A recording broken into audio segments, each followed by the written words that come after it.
Break के बाद स्वागत है आप सभी का सी न्यूज भारत में। खबर चंद्रपुर से है, जहां चिमूर तहसील के नेरी के दीपंकर बौद्ध विहार पंच कमेटी और बौद्ध समाज के लोगों ने पत्रकार परिषद का आयोजन किया, जहां मिलिंद नगराडे नामक व्यक्ति ने जगह को लेकर जो दावा किया है वो झूठा है और वो जगह बौद्ध पंच कमेटी की ओर समुदाय की है। ऐसी जानकारी वहां मौजूद सभी बौद्ध समाज के लोगों ने पत्रकार परिषद में दी है। भाऊ मिलिंद नगराडे नावाचे आहेत, त्यांनी असा दावा केला की ही जागा आमची स्वतःच्या मालकीची असून दीपंकर बुद्ध विहार या कमिटीच्या लोकांनी मुजोरीने बळजबरीने ही जागा माझं सामान फेकून ही जागा त्यांनी आपल्या ताब्यात घेतली।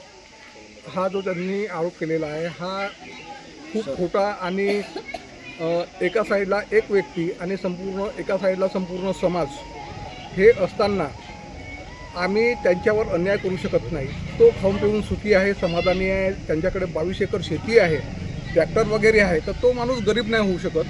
तोच ऑलरेडी आम्हाला समाजातील लोकांना पोलीस स्टेशनच्या माध्यमातून, पत्रकाराच्या माध्यमातून, वकिलाच्या माध्यमातून नोटीस देऊन तो आमच्या समाजाला पूर्ण म्हणजे त्रास देत आहे।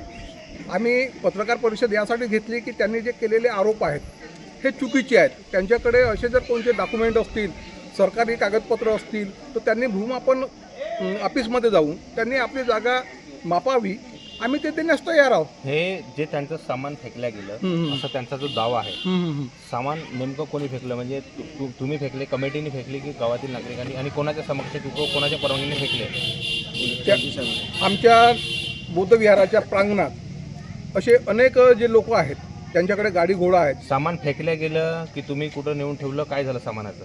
आम्ही सामान फेकलं नाही। आम्ही पहिल्यांदा ग्रामपंचायतला माहिती दिली, पोलीस स्टेशनला माहिती दिली, त्यांच्या संपूर्ण सहकार्याने त्यांच्या दिलेल्या आम्हाला कायद्याच्या चौकटीत बसून ते सामान आम्ही बाजूला ठेवलं आणि बाजूला ठेवून पोलिसांना ते कळवलं आणि ते सामान तिथं राहिलं।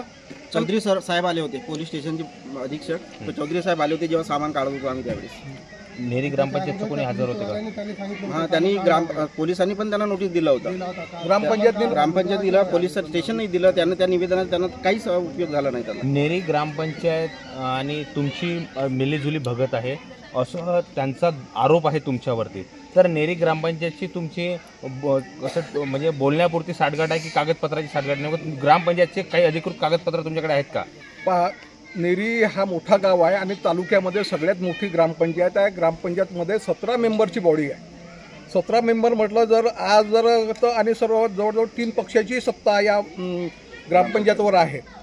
त्यांच्याकडे आमच्याकडे जे कागदपत्र आहे ते कागदपत्राच्या भरोशावर ग्रामपंचायत आमच्या बाजूने आहे। कारण त्यांनी ज्या पद्धतीने आमच्याकडे कागदपत्र आहेत ग्रामपंचायतच्या अगोदरचे आणि ग्रामपंचायतचे रेकॉर्ड, त्यानुसार आम्ही म्हणजे कायदे हातात न घेता जे आम्ही कायदेशीर बाजूने आम्ही काम करत आहोत, त्यामुळं ग्रामपंचायत आमच्या बाजूने आहे कागदपत्राच्या माध्यमातून। मी गरीब माणूस आहे, माझ्यावर अन्याय झाला, त्यामुळे प्रशासनाने तात्काळ या जागेचा विल्हेवाट लावून ज्यांची आहे त्यांच्या ताब्यात देण्यात यावी, अन्यथा आम्हाला न्यायालयात जावं लागेल असा त्यांचा आरोप होता।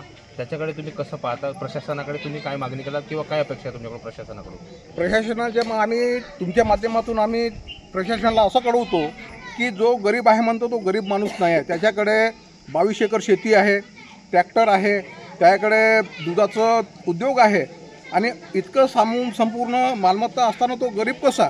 आणि गरीब नसताना तो अल्पभूधारक आणि BPLचं खाद्य उचलतो। त्याच्यावरही गव्हर्नमेंटनी त्याच्यावर कडक कारवाई करावी आणि त्याला जे एका गरीब माणसाचं धान्य आहे दुसऱ्याला भेटायचं तर हा उचलत आहे, त्याच्यामुळं याच्यावरही गुन्हा दाखल करावा। आणि हे जे खोटे नाटे आमच्यावर करत आहे महिलांवर, पुरुषांवर, तर हे त्यांनी बंद करावी, नाहीतर आम्हाला कायदेशीर अब्रू नुकसानीचा दावा म्हणून 1 कोटीचा आम्ही समाजाकडून त्याच्यावर 1 कोटीचा दावा आम्ही करणार आहोत। याच्यानंतर जर आम्हाला अशा पद्धतीनं बदनाम करण्याचा जर प्रयत्न केला किंवा समाजाला बदनाम करण्याचा जर प्रयत्न केला तर आम्हाला पुढचं त्यांनी आपल्या बाजूने कायद्याने करावं। आमचा समाज कायद्याने आम्ही समोरच्या वाटचाल करू, नाहीतर त्यांनी लक्षात ठेवावं की समाजाकडून त्याच्यावर 1 कोटीचा दावा ठोकणार म्हणजे ठोकणार। सर हे शॉर्टकट सांगा, ही जागा नेमकी कुणाची? तुम्ही खूप वयोवृद्ध आहेत आणि खूप वर्षापासून तुम्ही आंबेडकर चळवळीचे थोर आहात आणि सुरुवातीपासून लिखाण किंवा इतर काही गोष्टी असतील.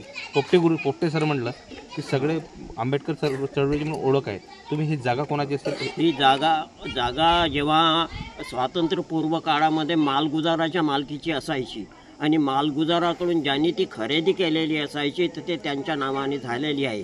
ही जागा मालगुजाराकडून संभाजी तिमाजी नागदेवते यांनी 32 रुपयाला खरेदी केली आणि ती समाजाला दान केली आणि मग समाज त्याच्यावर आपली वहिवाट करू लागलेला होता. जेव्हा 1970च्या दरम्यान नेरीच्या गावाचे सिटी सर्वे झाले, त्या सिटी सर्वेच्या वेळेस जे सर्वेयर आले त्या सर्वेयरांनी प्रत्येकाला विचारलं की ही जागा कोणाची, ही जागा कोणाची. प्रत्येकाने आपापल्या मालकीच्या जागेचे पाठपुरावे केले, परंतु ही सामाजिक जागा असल्यामुळे याचा पाठपुरावा करण्यात आला नाही आणि म्हणून ह्या जागेवर मालक सरकार झालेले आहे. वास्तविक पाहता ही बौद्ध समाजाच्या मालकीची जागा आहे. सध्याच्या तुम्हाला काय वाटतं आजच्यानुसार शासनाने ही जागा नगराडीची की दीपंकर बुद्ध विहाराची? ती दीपंकर बुद्ध विहाराची आहे. म्हणजे बौद्ध समाज आणि दीपंकर बुद्ध विहार त्याच्याच मालकीची आहे आणि ही खरेदी केलेली जागा आहे. फक्त चूक एवढी झालेली आहे की या सिटी सर्वेच्या वेळेस या जागेचा पाठपुरावा केला नाही कोणी आणि म्हणून ते मालक सरकार अशी झालेली आहे. चंद्रपुर से सी न्यूज़ संवाददाता एफाज उर्फ गोलू पठान की रिपोर्ट. इस खास रिपोर्ट में बस इतना ही. देश दुनिया की बाकी खबरों को जानने के लिए आप देखते रहिए सी न्यूज़ भारत.